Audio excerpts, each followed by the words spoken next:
സ്വർഗസ്നായ പിതാവേ എന്ന മനോഹരമായ പ്രാർത്ഥന ഈശോ തൻ്റെ ശിഷ്യന്മാരെ പഠിപ്പിച്ച പ്രാർത്ഥനയാണ് എന്ന് നമുക്ക് എല്ലാവർക്കും അറിയാം. ഇത് ഒരു വ്യക്തിയുടെ മാത്രം പ്രാർത്ഥനയല്ല, ഞങ്ങളുടെ പിതാവേ എന്ന് തുടങ്ങുന്ന ഒരു കുടുംബ പ്രാർത്ഥനയാണ്. അതായത് ദൈവത്തിൻ്റെ മുമ്പിൽ നമ്മൾ ഒരുമിച്ച് നിൽക്കുന്ന കുടുംബം. ബൈബിളിൽ വിശുദ്ധ മത്തായിയുടെ സുവിശേഷം 6:9 വിശുദ്ധ ലൂക്കായുടെ സുവിശേഷം 11:2 നമുക്ക് കാണാം. ഈ പ്രാർത്ഥന ചെല്ലുമ്പോൾ ദൈവത്തെ കുടുംബത്തിൻ്റെ തലവനായി നാം അംഗീകരിക്കുന്നു.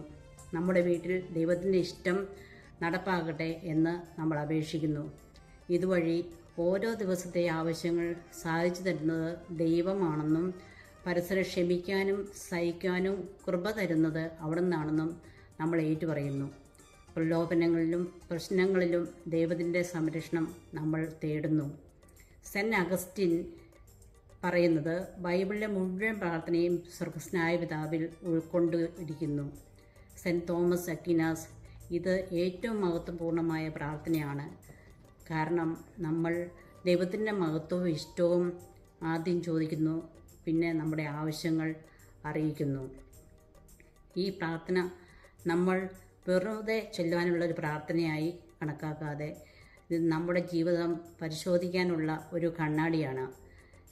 ഈ നോയമ്പ് വേളയിൽ പ്രത്യേകിച്ച് നമുക്ക് നമ്മെ തന്നെ ഒന്ന് വിചിന്തനം ചെയ്യാം.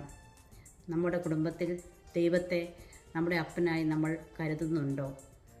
നമ്മൾ എന്നും കുടുംബ പ്രാർത്ഥനകൾ കുടുംബങ്ങൾ ഒരുമിച്ച് ചെല്ലാറുണ്ടോ? നമ്മുടെ കുടുംബത്തിൽ എന്തെല്ലാം പ്രശ്നങ്ങളുണ്ടായാലും അഭിപ്രായ വ്യത്യാസങ്ങളുണ്ടായാലും നമ്മൾ പരസ്പരം ക്ഷമിക്കാറുണ്ടോ? ദൈവം എല്ലാവരെയും സമർത്ഥമായി അനുഗ്രഹിക്കട്ടെ. ആമേൻ.